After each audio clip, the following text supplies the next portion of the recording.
Alright everyone, so the Jake Paul FBI raid wasn't over the firearms, even though the FBI did take the firearms. They said in a statement here that once they actually entered the home with the search warrant, that the guns were just laying around, so they couldn't actually just leave them because the house was actually unsecure, so they had to take them and confiscate them.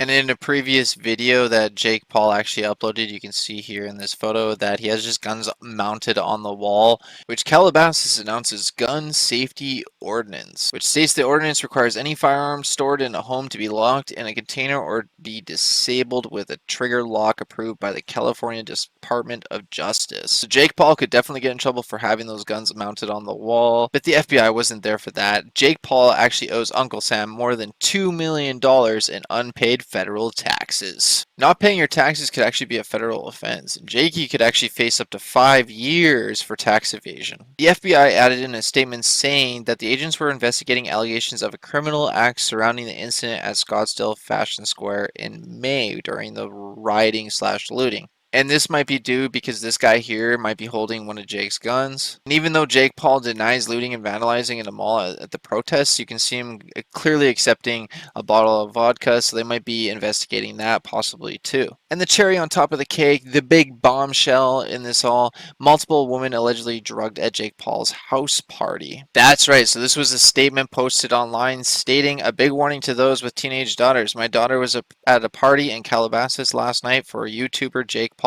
The house was a mansion filled with young people. She ended up in the hospital with 8 other girls who had been drugged and ended up at blah blah blah incoherent. Something was put in their drinks. The girls were all half naked and unable to walk or talk. They were made to sign a disclaimer at the door. I'm sharing this in hopes that you will talk to your teens and young adults. I'm sharing this in hopes to help someone. I'll be reporting this to the authorities. This could be another reason why the FBI is investigating Jake Paul. Or they're investigating him on all fronts and they're just going to compile it all and build one big massive case and make a big example out of him and throw the book of law and justice at him and lock away the key, and he's going to be behind bars for probably 10, 20 years, maybe even life. Who knows? Depends what they're actually building up in a case and what they can actually prove or not prove in the court of law. So Jake Paul is actually being investigated federally by the FBI, and it says the FBI's focus is on stopping terrorism, corruption, organized crime,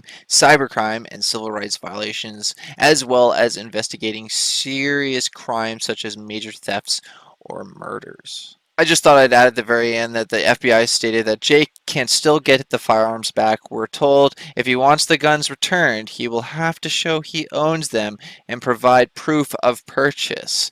So if he can't provide the proof of purchase and he can't get them back, then that proves that maybe he had unregistered or those weren't his guns, or I don't know. Maybe that's just a whole part of their criminal investigation against Jake. Regardless, this does not sound good for Jake at all. He's got guns being confiscated. He owes the government over $2 million in taxes. And he's being accused of drugging and raping multiple women, or them having been drugged and raped at his parties. Oh, and here's a little bonus as well. Even though that the Arizona PD released a statement stating that they had to drop the charges against Jake Paul for the incident at the Scottsdale Mall, the reason why they dropped those charges was so that the FBI can get involved and take over so they can actually do their criminal federal investigation against Jake Paul. And they also stated that later on, when the FBI decides to do whatever they're going to do against Jake Paul and take him to court, that they're going to also bring these charges up and they're going to add it to it. So that's just a little kicker. And I hope they actually do add these charges, the previous charges, and add everything and add it into one big massive case against Jake Paul. I don't know. Let me know your thoughts and opinions in the comments down below. Do you believe Jake Paul is headed to jail and to prison for a long time, or do you think this is all just a bunch of smoke and illusion, just publicity stunt, and nothing's going to ever happen to Jake Paul because he's rich and famous? I don't know. Let me know in the comments below your thoughts and opinions. Also, like this video, share with your friends and family, and click that subscribe button for more. Thanks for watching, everyone. Stay safe. God bless you all. Take care, and peace out. Snoochie Booches, Jake Paul. Jake Paul fought the law, and the law won. Jake Paul fought the law, and the law won.